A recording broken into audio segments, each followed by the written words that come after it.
Bonjour à tous et bienvenue sur ma chaîne YouTube. Aujourd'hui nous allons apprendre à cuire le riz avec une casserole. Alors, pourquoi une casserole et pourquoi pas un autocuiseur? Tout simplement parce que avec une casserole vous pourrez contrôler la consistance de votre riz et faire à votre guise du riz classique, donc pour accompagner vos plats, ou bien faire du riz un peu plus dur pour faire du riz sauté.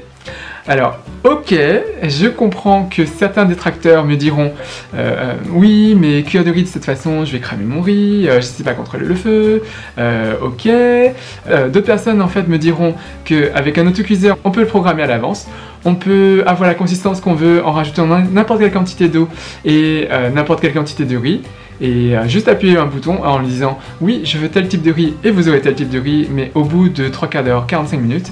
Et moi là je vous dis, je ne veux pas attendre 45 minutes, je ne veux pas attendre une demi-heure, ça prend simplement 10 à 15 minutes de cuisson. Et vous pourrez avoir la quantité et la texture de riz désirée très rapidement. Et pour cela, il vous reste juste à suivre la recette.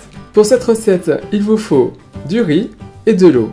Notre recette en fait sera une recette pour 3 personnes, donc pour 3 portions de riz, il vous faudra à peu près 400 g de riz, soit l'équivalent de 2 tasses et demie de riz. Donc, mettez le riz dans une grande casserole et passez le riz sous l'eau pour le rincer et pour retirer tout l'excès d'amidon et les impuretés. Alors juste pour information, cette eau de riz, à partir du deuxième lavage, on va dire du riz, peut également servir à faire macérer des légumes que l'on sert dans certains plats asiatiques, mais je vous expliquerai ça plus tard. Donc, une fois le riz lavé, remplissez votre casserole d'eau en suivant la mesure suivante. Donc, prenez votre doigt et trempez-le jusqu'au fond de la casserole. Avec le pouce, relevez la hauteur de votre riz du fond de la casserole jusqu'à la partie supérieure de votre riz. Maintenant, et sans perdre cette mesure, placez votre doigt sur la partie supérieure du riz et il faut que la surface de l'eau corresponde à cette mesure. Maintenant pour la cuisson. Portez le riz à ébullition à feu fort.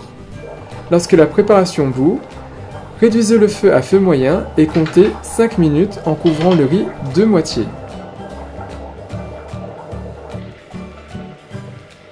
Au bout de ces 5 minutes, recouvrez votre casserole entièrement avec votre couvercle et attendez 5 minutes. Et maintenant, le riz est cuit. Ces indications sont bonnes pour du riz parfumé et du riz thaïlandais. Si vous faites du riz japonais, le temps de cuisson du riz japonais est un peu plus long. Et donc, pour cette deuxième partie, il est préférable de laisser cuire entre 8 et 10 minutes. Donc maintenant que vous savez cuire le riz avec une casserole, ce qu'il faut savoir et ce qu'il faut retenir. Donc, premièrement, si vous avez acheté du riz de l'année dernière et que vous cuisez le riz, il vous faut en termes de hauteur autant d'eau que autant de riz. Si vous avez acheté du riz de la nouvelle année, donc il vous faut un petit peu moins d'eau en termes de hauteur que la hauteur du riz. La raison est très simple, c'est que le riz de la nouvelle année va absorber plus rapidement l'eau et donc va gonfler plus rapidement. Et si vous mettez du temps pour temps en termes de hauteur, c'est-à-dire autant d'eau en termes de hauteur que la hauteur du riz, vous allez vous retrouver avec du riz qui sera un peu pâteux. Si vous voulez faire du riz sauté, il vous faudra prendre du riz soit préparé la veille, soit préparé le matin pour le soir et laisser le temps en fait au riz de se reposer, enfin plutôt de refroidir et de sécher un petit peu.